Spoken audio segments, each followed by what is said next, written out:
নমস্কার বন্ধুরা, welcome back to my channel মনের ক্যানভাস বাই কেয়া।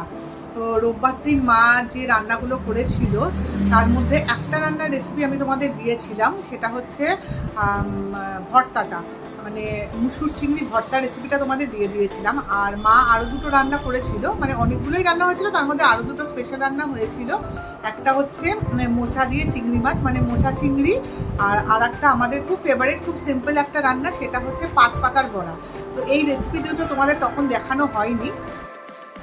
মা, তুমি তো মোচা চিংড়ির যে রেসিপিটা সেটা তো দেখালে না, তো সবাই তো দেখতে চাইছে, আমি তো ভিডিওটা দিয়েছিলাম, তা তুমি কি দেখাবে? হ্যাঁ, আজকে চলো রান্না করি, এখন দেখাবো। এখন দেখাবে ভিডিওটা? দেখাবো, হ্যাঁ। চলো তাহলে রান্নাঘরে যাই, গিয়ে মোচা চিংড়ির ভিডিওটা দেখাই। ঠিক আছে, চলো। রান্না করবো। কি দিয়ে? তার জন্য নিরামিষ না চিংড়ি মাছ? না, চিংড়ি মাছও দেবো, একটু নারকেল কোড়াও দেবো। আচ্ছা, এখন ফার্স্টে আমি আগে চিংড়ি মাছটা ভেজে দিচ্ছি।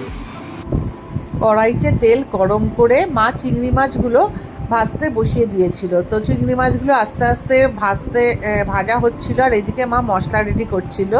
মশলাতে ছিল জিরে গুঁড়ো, ধনে গুঁড়ো, তেজপাতা, শুকনো লঙ্কার গুঁড়ো, কাঁচা লঙ্কা বাটা, আদা বাটা। এই দেখো, দেখতে পাচ্ছ বাটাগুলো?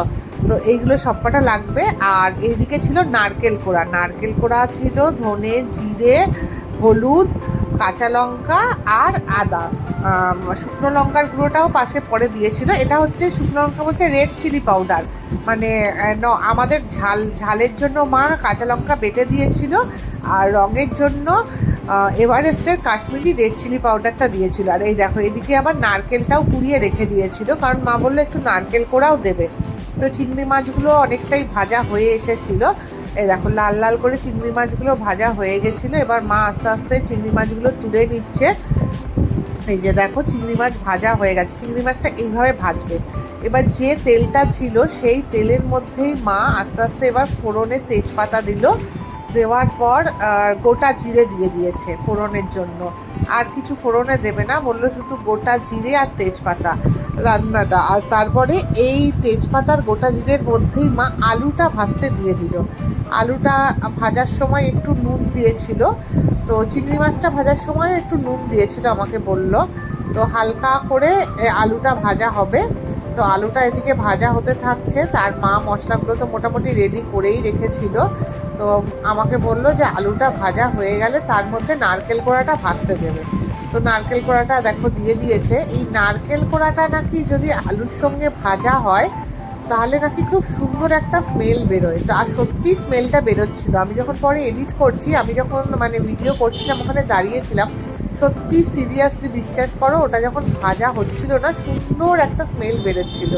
তো এটা যখন ভাজা হয়ে গেছিলো তখন মা একে একে মশলা, মানে ওই যে জিরের গুঁড়ো, ধনের গুঁড়ো, হলুদ গুঁড়ো, কাঁচা লঙ্কা বাটা, আদা বাটা, আর ওই রঙের জন্য যে কাশ্মীরি রেড চিলি পাউডারটা রেডি করে রেখেছিল ওইটা দিয়ে দিল। এইবার মশলাটাকে আস্তে আস্তে কষাতে হবে। নারকেলটা ভাজার পরই কিন্তু মশলাটা দিতে হয়েছিল। তারপরে মা ওই মশলাটা ধোয়া জলটাও ওর ভেতরে দিয়ে দিল। এই যে বসিয়ে দিয়েছে, আর এর মধ্যে চিংড়ি মাছগুলোও দিয়ে দিল। তা আমি বললাম যে এত তাড়াহুড়ো করছো, এটা ভাগে ভাগে দিলে কিছু অসুবিধা নেই তো, মানে ভাগে ভাগে যদি না দাও? তো মা বললো না, এটা এরকমভাবে, অ্যাকচুয়ালি আমার চ্যানেলে যে রান্নাগুলো দেখাই না, আমি খুব চটজলদি রান্নাই দেখানোর চেষ্টা করি। যারা ওয়ার্কিং ওমেন থাকে, যারা অফিস থেকে এসে আর মানে ইচ্ছে করেন রান্না করতে, তাদের জন্যই। তো যাই হোক, মশলা কষাতে বসিয়ে দিয়েছিল মা, ঢাকাও দিয়ে দিয়েছিল। তো ঢাকা খোলার পর এই দেখো এরকম একটা স্ট্রাকচার এসছে। এই যে এরকম হচ্ছে, ভালো মানে কালারটা দেখেই একটা দারুণ একটা ফিল হচ্ছে, সুন্দর একটা গন্ধ বেরিয়েছে চিংড়ি মাছ আর নারকেলের, দারুণ ব্যাপার। তো আমি আবার জিজ্ঞাসা করলাম যে মোচাটা কখন দেবে। তো মশলাটা দিয়ে যেই তেল ছাড়তে শুরু করে দিয়েছে, এখন মা বললো যে এবার মোচাটা দিয়ে দেবে। এই দেখো, মোচাটা এবার দিয়ে দিলে, এবার মোচাটা দিয়ে ভালো করে এবার মশলাটা দিয়ে নাড়িয়ে দিতে হবে। মশলাটা দিয়ে মা অলরেডি নাড়ানো শুরু করে দিয়েছে।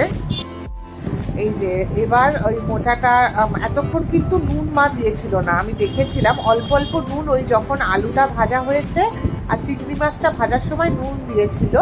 এবার মা কি করলো, আর মোচাটা যখন সিদ্ধ করে রেখেছিল, মোচাটা আলাদা করে সেদ্ধ করা ছিল, নুন আর হলুদ জল দিয়ে মা মোচাটাকে আগেই সেদ্ধ করে রেখে দিয়েছিল, তখন ও নুন দিয়েছিল। তো আলাদা করে আর নুন দেয়নি, এই যে এখন নুনটা দিয়েছে। এবার মোটামুটি মোচা তো তৈরি হয়েই এসেছে দেখতে পাচ্ছ। এবার নামানোর আগে এই গরম মশলার ঘি দিয়ে মোটামুটি মোচা তৈরি। তো এই যে মোচা চিংড়ি ঘন্টটা যদি তোমাদের ভালো লেগে থাকে তাহলে অবশ্যই বাড়িতে একবার তৈরি করে একবার খেও, আর অবশ্যই আমাদের জানাবে যে মোচা চিংড়িটা তোমাদের কেমন লাগলো। দেখেছো স্ট্রাকচারটা, মা কিন্তু অলওয়েজ আমি দেখেছি গরম মশলা আর ঘি দেওয়ার পর কিন্তু একবার করে নাড়িয়ে নেয়। তো মোটামুটি মোচা রেডি, বেশি কিছুই লাগেনি, খুব তাড়াতাড়ি হয়ে গেছে। দেখতে পাচ্ছ মোচা রেডি হয়ে গেছে, মা আবার বাটিতে বেড়েও ফেলেছে। তো মা একটু তাড়াহুড়ো করছিল, কারণ এরপরে আর একটা জিনিসও মা বানাবে, খুব সহজ ওটা ওই জিনিসটা। তো মোচাটা দেখেই তো আমার খেতে ইচ্ছে করছিল। আর সিরিয়াসলি বলছি, আমি যখন পরে খেয়েছিলাম না, মোচাটার যা অসাধারণ টেস্ট হয়েছিল। খুব তাড়াতাড়ি করে নিয়েছিল মা মোচাটাকে আগে সেদ্ধ করেও রাখা ছিল। তো যাই হোক, মোচা চিংড়ি হয়ে গেছে। এবার আমরা নেক্সট রান্নায় চলে আসি। নেক্সট রান্নাটা ছিল হচ্ছে পাট পাতার বড়া। তো এই যে পাট পাতার জন্য মা দেখো একটা বাটির মধ্যে কিছুই না, একটু চালের গুঁড়ো, একটু বেসন আর একটু নুন আর মিষ্টি দিয়ে ওটাকে ফেটিয়ে নিয়েছিল। কড়াইতে তেল গরম করে দিয়েছে, পাট পাতাগুলো আগেই সব রেডি করে রেখে দিয়েছিল কেটে কেটে।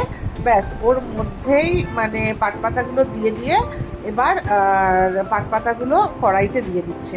ওই ব্যাটারেটার মধ্যে ব্যাটারে কিচ্ছু দেওয়া ছিল না, শুধু নুন আর একটু মিষ্টি, চালের গুঁড়ো আর বেসন, ব্যাস এইটা দিয়ে ব্যাটারটা তৈরি করেছিল। আর এক্সট্রা কিচ্ছু দেয়নি।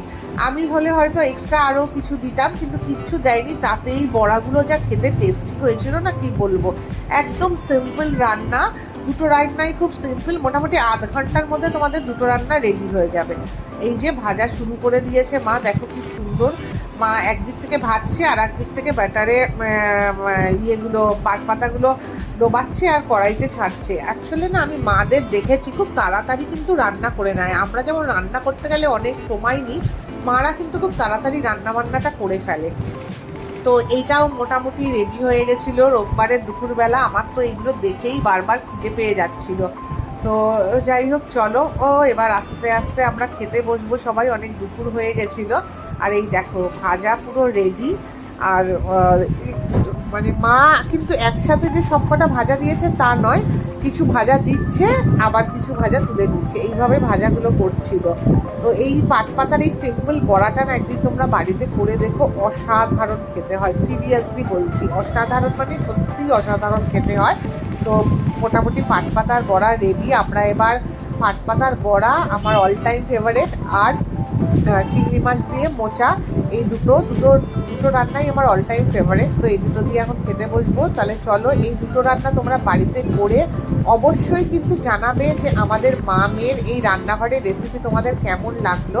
তোমাদের কমেন্টের আশায় থাকবো। আর যদি চ্যানেলটাকে ভালো লেগে থাকে, যদি ভিডিও ভালো লেগে থাকে, তাহলে অবশ্যই চ্যানেলটাকে শেয়ার করে সাবস্ক্রাইব করে আমাদের পাশে থাকবে, এই অনুরোধটাই তোমাদের রইল।